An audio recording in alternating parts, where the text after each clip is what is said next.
खौफनाक फुसफुसाहट। यह एक कड़क और सर्द रात थी जब मियाँ उस पुरानी विक्टोरियन हवेली में आई जो उसे एक अजनबी रिश्तेदार से विरासत में मिली थी। वह हवेली एक घने जंगल के किनारे पर स्थित थी। इसकी खिड़कियां जैसे शून्य में घूरती हुई खाली आंखें। मियाँ ने इसके बारे में कई अफवाहें सुनी थीं। कहते थे कि वहां कोई दशकों से नहीं रहा और जो भी वहां जाता वह वापस कभी वैसे नहीं लौटता। लेकिन मियाँ ने इन बातों को सिर्फ अंधविश्वास मानकर नकार दिया था। पहली रात जैसे ही उसने अपनी सारी चीजें व्यवस्थित कीं, मियाँ सुस्त होकर अंधेरे में डूबे कमरे में बैठ गई। हवा में एक अजीब सी घुटन थी, जैसे घर जीते जागते इंसान की तरह कराह रहा हो। तभी उसने सुनी एक फुसफुसाहट, पहले तो हल्की और दूर, फिर धीरे धीरे बढ़ती हुई। मियाँ, मियाँ, पास आओ। वह कांप उठी। आवाज उसकी अपनी जैसी लग रही थी, लेकिन वह विकृत और मध्यम थी, जैसे कोई उसे पुकार रहा हो। उसका दिल तेजी से धड़कने लगा, लेकिन जिज्ञासा ने उसे आगे बढ़ने के लिए मजबूर कर दिया। धीरे धीरे वह खड़ी हुई और आवाज का पीछा करते हुए तहखाने की ओर बढ़ी। जब वह सीढ़ियां उतर रही थी, हवा और भी ठंडी हो गई और फुसफुसाहट और भी साफ सुनाई देने लगी।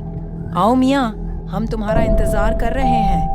नीचे तहखाने का दरवाजा थोड़ा खुला था। एक हल्की सी रोशनी उसकी तरफ से झांक रही थी। मियाँ थोड़ी देर के लिए रुकी, लेकिन फिर भीतर दाखिल हो गई। तहखाना अजीब तरह से ठंडा था और उसे महसूस हुआ जैसे कुछ उसका पीछा कर रहा हो। अंधेरे कोनों से एक जानी अनजानी उपस्थिति उसे घेर रही थी। फुसफुसाहट बंद हो गई। अब चारों ओर खामोशी थी, एक गहरी और घुटन भरी खामोशी।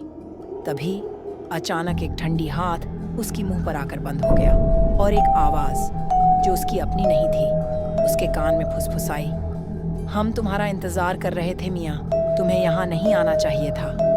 मियाँ ने कांपते हुए मुंह खोलने की कोशिश की, लेकिन उसकी आवाज थम गई थी।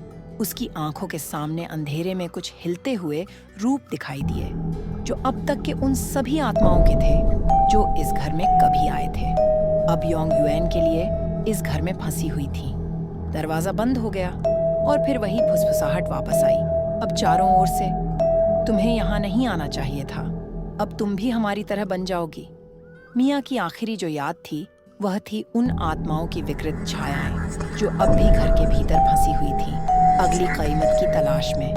तहखाने के भीतर एक और फुसफुसाहट शुरू हो गई जो अगले शिकार का इंतजार कर रही थी।